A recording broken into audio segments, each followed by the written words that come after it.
अस्सलाम वालेकुम नाजरीन। जीएनएन डिजिटल मीडिया में खुशामदीद। पाकिस्तान में मुआशी सूरत हाल दिन ब दिन बिगड़ती जा रही है। हुकूमत ने माली साल 2024 के लिए सरकारी मुलाजमीन की तनख्वाहों में तो इजाफा कर दिया, मगर पाकिस्तान की ज्यादातर आबादी निजी इदारों में काम करके अपना घर चलाती है। कोरोना के बाद पूरी दुनिया में जहाँ सब कुछ थम गया था, वहीं पाकिस्तान में भी लाखों अफराद बेरोजगार हुए, जो 1-2 साल लगाकर थोड़े संभले ही थे कि मुल्की सियासी अदम इस्तेकाम और डॉलर के बढ़ते हुए दामों ने आम आदमी की मामूलाते जिंदगी को एक बार फिर झंझोड़ कर रख दिया। अपने मुल्क में काम करके शायद रोजमर्रा की जरूरतें तो पूरी हो जाएं, मगर मुस्तकबिल के लिए बचत नजर नहीं आती। फिर मिडिल क्लास अपनी जमा पूंजी बेचकर बैरून मुल्क रोजगार की तलाश में निकल जाता है, मगर गुर्बत की लकीर से नीचे जिंदगी गुजारने वाले के लिए तो जमा पूंजी भी इतनी नहीं होती कि वो आसानी से बैरून मुल्क जाकर कमाई कर सके। इसलिए फिर वो अपनी किस्मत को दाव पर लगाकर गैर कानूनी लोगों के हाथों कठिन रास्ता इख्तियार कर लेते हैं, जिसमें गारंटी तो जान की भी नहीं कि जिंदा बचेंगे या नहीं। ऐसे ही कुछ माह कबल पाकिस्तान समेत मुख्तलिफ ममालिक से सुहाने मुस्तकबिल के ख्वाब लिए तारकीन वतन मर्दो खवातीन अपने खानदान के साथ जिंदगियां दांव पर लगाकर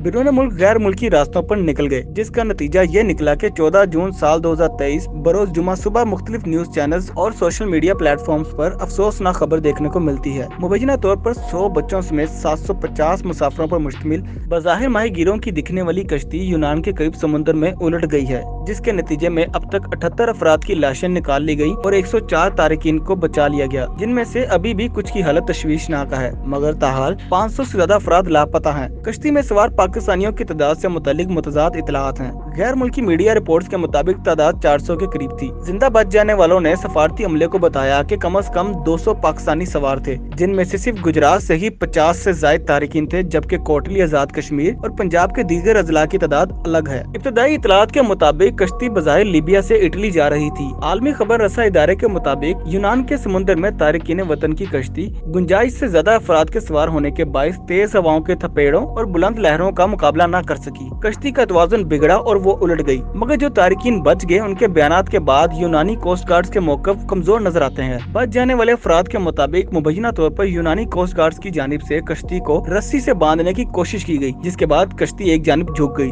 गैर मुल्की टीवी चैनल BBC ने यूनान में तारिकीन वतन की कश्ती डूबने के वाक़े के बारे में चंद अहम शवाहिद हासिल किए हैं, जो यूनानी कोस्ट गार्ड्स की जानिब से दिए गए बयानात पर शकूक व शुबहात को जन्म देते हैं। BBC को इस इलाके में मौजूद दीगर बहरी जहाजों की नकलो हरकत के तजिए से मालूम हुआ कि गुंजाइश से ज्यादा मुसाफिरों से भरी कश्ती समुद्र में डूबने से कम 7 घंटे तक हरकत करने के बजाय एक ही जगह पर खड़ी रही थी। BBC ने मैरी टाइम एनालिटिक्स के प्लेटफॉर्म मेरीन ट्रैफिक की तरफ से ट्रैकिंग डाटा की एक कंप्यूटर एनिमेशन हासिल की है, जिसके अदादो शुमार कश्ती डूबने से कबल समुद्र के इस मखसूस इलाके की सरगर्मियों की मुकम्मल निशानदही करते हैं, जहां तारिकीन वतन की कश्ती डूबी थी। इस डाटा ने यूनान के सरकारी दावों को मशकूक कर दिया है, जिनमें कहा गया है कि कश्ती को नेविगेशन में कोई मसला दरपेश नहीं था और ये कि उन्होंने मदद कबूल करने से इनकार किया था। तारिकीन वतन को ले जाने वाली माहीगीरी की इस कश्ती में कोई ट्रैकर मौजूद नहीं था, इसलिए वो नक्शे पर नहीं दिखाई दी। इन शवाहिद के बरक्स कोस्ट गार्ड अब भी अपने दावे पर कायम है कि इस दौरानिया में कश्ती इटली के रास्ते पर गामजन रही थी और उसे किसी मदद की जरूरत नहीं थी। अक़वाम मुत्तहिदा ने मुतालबा किया है कि इस साने से निमटने के लिए यूनान की जानिब से किए जाने वाले इक़दामात पर तहकीकात की जाए और ये भी जाना जाए कि कश्ती डूबने से कबल ही बरवक्त बचाव की कोशिशें और जरूरी इक़दामात क्यों नहीं किए गए।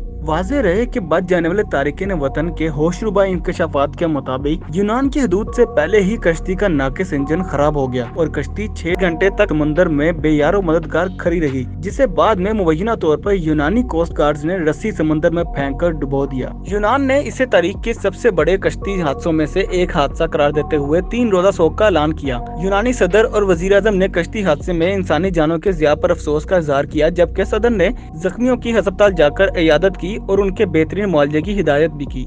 वज़ीर आज़म पाकिस्तान शहबाज शरीफ ने मुल्क में एक दिन शोक का ऐलान करते हुए कश्ती उलटने के वाक़े की इंक्वायरी की हिदायत की है। वाक़े की तहकीकात के लिए 4 रुकनी आला सतह की कमेटी भी तश्कील दे दी गई है। वज़ीर आज़म ने इंसानी स्मगलिंग में मुलविस अफराद के खिलाफ घेरा तंग करने को हुक्म देते हुए घिनौने जुर्म में मुलविस एजेंट्स के खिलाफ फौरी क्रैकडाउन और सजा देने की भी हिदायत की है, जिस पर मुल्क भर में गैर कानूनी तरीकों से नौकरी का लालच देकर बैरून ममालिक भेजने वाले एजेंट्स के खिलाफ क्रैकडाउन शुरू कर दिया गया है। यूनान कश्ती हादसे में मुलविस कई अफराद को गिरफ्तार कर लिया और कोर्ट टोटली आजाद कश्मीर में भी नेटवर्क के 9 एजेंट्स को गिरफ्तार कर लिया है। इसके अलावा लीबिया कश्ती हादसे में मुलविस इंसानी स्मगलर को भी कराची एयरपोर्ट से गिरफ्तार किया गया। एडिशनल डायरेक्टर FIA का कहना था कि गुज़िश्ता साल 19,055 मुश्तबा मुसाफिरों को ऑफलोड किया गया था। यहाँ से एजेंट इन अफराद को दुबई लेकर जाते हैं। आजकल एजेंट अफ्रीकी मालिक भी लोगों को भिजवाते हैं। गुज़िश्ता साल यूरोप से 34,000 से ज्यादा पाकिस्तानी डिपोर्ट हो चुके हैं।